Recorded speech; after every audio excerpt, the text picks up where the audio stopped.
ఇవ్వడం జరిగింది.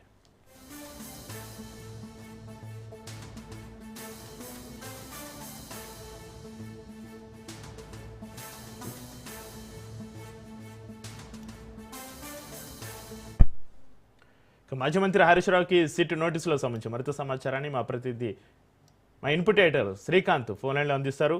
లైవ్లో Srikanth. Chakri, good evening. So మొత్తానికి అంటే చాలా కాలం నుంచి ఈ అంశం పెండింగ్ లో ఉంది. సో దీనిపైన ఇప్పటికే చాలా సార్లు విచారణ కూడా చేయడం జరిగింది. అండ్ గతంలో డిఎస్పీ ప్రణీత్ రావును కూడా ఈ అంశం పైన విచారించడం జరిగింది. ఇంకా కొంతమంది పోలీసు అధికారులు కూడా దీనిపైన విచారించడం జరిగింది. అయితే ఈ మధ్య కాలంలో ఈ విచారణ కొంచెం వేగవంతమైందని చెప్పాలి. ప్రభాకర్ రావు, మాజీ పోలీస్ అధికారి ప్రభాకర్ రావును కూడా సిట్ విచారించిన తర్వాత సో దీంట్లో కీలకమైనటువంటి ఒక టర్నింగ్ పాయింట్ అని చెప్పాలి. సో ఒక ప్రైవేట్ ఛానల్ ఎండి ఇచ్చినటువంటి స్టేట్మెంట్ మేరకు, ఒక ప్రైవేట్ ఛానల్ చైర్మన్ ఇచ్చినటువంటి స్టేట్మెంట్ మేరకు సో ఇవాళ హరీష్ రావుకు నోటీసులు ఇవ్వడం జరిగింది. అయితే హరీష్ రావు తన ఇంట్లో లేనటువంటి నేపథ్యంలో హరీష్ రావు సెక్యూరిటీకి పోలీసులు నోటీసులు ఇవ్వడం జరిగింది. రేపు 11 గంటలకు జూబ్లీహిల్స్ పిఎస్ లో ఈ సిట్ విచారణకు హాజరు కావాలంటూ కూడా మాజీ మంత్రి హరీష్ రావుకు నోటీసులు ఇవ్వడం జరిగింది. రేపు పొద్దున జూబ్లీహిల్స్ లో ఆయన విచారణకు హాజరు కావాలంటూ. అయితే ఇప్పటికే బీఆర్ఎస్ పార్టీ వర్గాలు మాత్రం దీనికి సంబంధించి మాకు ఎట్లాంటి నోటీసు రాలేదని చెప్పి దీన్ని ఖండించినా గానీ బట్ సెక్యూరిటీకి నోటీస్ ఇచ్చాం, ఇంట్లో నోటీసులు ఇచ్చామంటూ కూడా సిట్ అధికారులు ఇప్పటికే చెప్తున్నారు. ఇట్లా నేపథ్యంలో అంటే ఈ ఫోన్ ట్యాపింగ్ విషయానికి సంబంధించి చాలా కీలకమైనటువంటి పరిణామాలు చాలా రోజుల నుంచి జరుగుతున్నాయి. దీని ఫోన్ ట్యాపింగ్ వెనకాల కేటీఆర్ ఉన్నారు, హరీష్ రావు ఉన్నారు, కేసీఆర్ ఉన్నారు అన్నటువంటి ఉద్దేశంతో అంటే గతంలో చాలా మంది ఫోన్లు విన్నారు, అంటే ఎవరెవరు ఏమేమి మాట్లాడుకుంటున్నారో ఇవన్నీ కూడా విన్నారు. అండ్ ఆ రోజు దుబాక ఎలక్షన్స్ టైంలో ఎక్కడి నుంచి ఎక్కడికి డబ్బులు ట్రాన్స్ఫర్ అవుతున్నాయి, ఎవరెవరు ఏమేమి చేస్తున్నారు అన్ని యాక్టివిటీస్ కూడా విన్నారు అన్నది ప్రధానంగా బీఆర్ఎస్ పార్టీ పైన ఉన్నటువంటి అభియోగం. సో ఇట్లాంటి నేపథ్యంలో ఆ ఫోన్ ట్యాపింగ్ అంశం చాలా మంది మంత్రులే గానీ, ఆ రోజు అధికారంలో ప్రతిపక్షంగా ఉన్నటువంటి కాంగ్రెస్ పార్టీ నాయకులే గానీ అన్ని ఫోన్లు విన్నారు అన్నది ప్రధానంగా కాంగ్రెస్ పార్టీ చేసినటువంటి అభియోగం. ఈవెన్ అధికారంలోకి రాగానే ప్రణీత్ రావును దీంట్లో అరెస్ట్ చేయడం జరిగింది.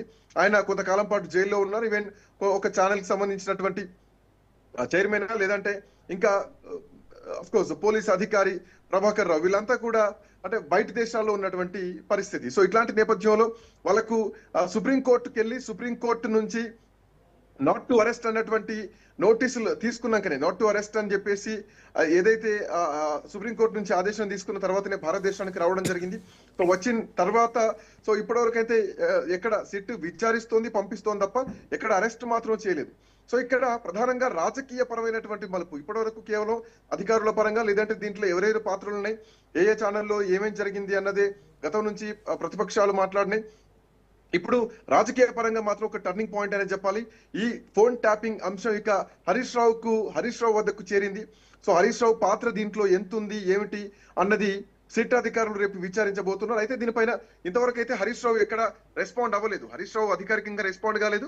బట్ బీఆర్ఎస్ పార్టీ నాయకులు కానీ హరీష్ రావు టీం కానీ ఇప్పటికీ చెప్తున్నారు మాకు ఎట్లాంటి నోటీసులు రాలేదని చెప్తున్నారు. బట్ సిట్ అధికారులు మాత్రం ఇంట్లో హరీష్ రావు నర్సింగ్ ఇంట్లో తను లేరు, సో సెక్యూరిటీకి మేము నోటీసులు ఇచ్చొచ్చామని చెప్పేసి అధికారులు చెప్తున్నటువంటి అంశం. బట్ ఏదేమైనా కానీ మొదటిసారి రాజకీయ నాయకుడికి దట్టు హరీష్ రావుకి ఫోన్ ట్యాపింగ్ విషయంలో ఆయన నోటీసులు అయితే అందుకున్నారు. రేపు పొద్దున విచారణకు హాజరు కాబోతున్నారు. అండ్ ఇదే అంశం గతంలో కీలకమైనటువంటి నాయకులు కూడా మాట్లాడారు.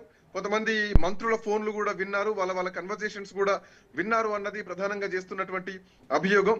సో ఇప్పుడు కవిత ఒకవైపు ఇప్పటికే హరీష్ రావు అవినీతి చేశారని మాట్లాడుతున్నారు, మరోవైపు హరీష్ రావుకే మొట్టమొదటిసారి నోటీసులు వచ్చాయి ఫోన్ ట్యాపింగ్ విషయంలో.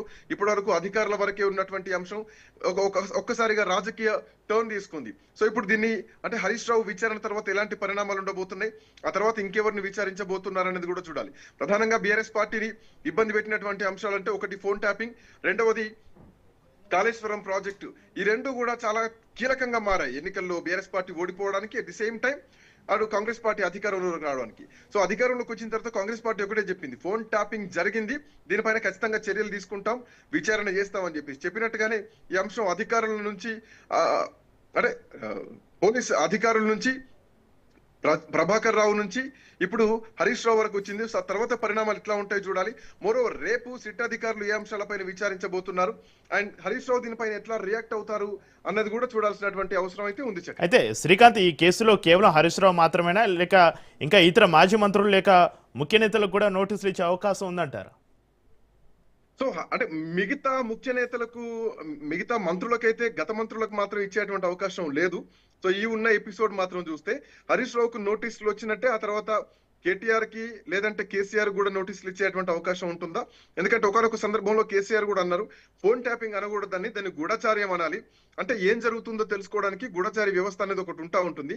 సో ఏ ప్రభుత్వంలో అయినా గూఢచారి వ్యవస్థ ఉంటా ఉంటుంది. గూఢచారి వ్యవస్థ అది అధికారులు చట్టం తన పని తాను చేసుకోపోతుంది అని చెప్పడం జరిగింది. అంటే ఏదో జరిగింది విన్నారు, గూఢచార్యం జరిగింది అన్నది ఆ రోజు కేసీఆర్ చేసినటువంటి వ్యాఖ్య. సో ఇప్పుడు అది గూఢచార్యం కింద చూస్తారా, లేదంటే వ్యక్తిగత స్వేచ్ఛకు లేదంటే వ్యక్తిగత ప్రైవసీకి భంగం కలిగే విధంగా ఫోన్ ట్యాపులు చేశారా? ఈ అంశం మాత్రం తేలాల్సినటువంటి ఈ అంశం తేలుస్తామని చెప్పేసి ప్రభుత్వం చెప్తున్నటువంటి అంశం. బట్ ఏదేమైనా కానీ ఇప్పటికి అంటే మొట్టమొదటిసారి రాజకీయ నాయకుడికి దట్టు మాజీ మంత్రి హరీష్ రావుకు నోటీసులు ఇవ్వడం జరిగింది. హరీష్ రావు దీనిపైన ఎట్లా రియాక్ట్ అవుతారో చూడాలి. కొట్టిపారేస్తారా లేదంటే దీనిపైన ఎట్లాంటి యాక్షన్ ప్లాన్ ఉంటుందో చూడాలి. హరీష్ రావు తర్వాత అంటే ఇప్పటికే మనం చూడొచ్చు వరుసగా ఫోన్ ట్యాపింగ్ సంబంధించి ఆ రోజు ప్రణీత్ రావు మొదలు అంటే అధికారుల్ని విచారిస్తూ వస్తున్నటువంటి క్రమం చూస్తున్నాం. మొన్న ప్రభాకర్ రావును విచారించారు. ఆ తర్వాత ఇప్పుడు హరీష్ రావు వరకు వచ్చింది. సో హరీష్ రావు దగ్గర నుంచి ఇంకెవరిని విచారించబోతున్నారు? దీని తర్వాత కేసీఆర్ కు మళ్ళీ నోటీసులు ఇస్తారా? ఎందుకంటే ఆశ్చర్యం ఏం అవసరం లేదు Chakri. Why? Because already Kaleshwaram project విషయంలోనే కేసీఆర్ కు నోటీసులు ఇచ్చారు. కేసీఆర్ పబ్లిక్ కోర్టులోనే ఆయన విచారణకు హాజరయ్యారు. సో ఈ విషయంలో కూడా ఖచ్చితంగా కేసీఆర్ కు నోటీసులు ఇవ్వకపోవచ్చు అనేటువంటి ఏం లేదు, ఖచ్చితంగా ఇచ్చేటువంటి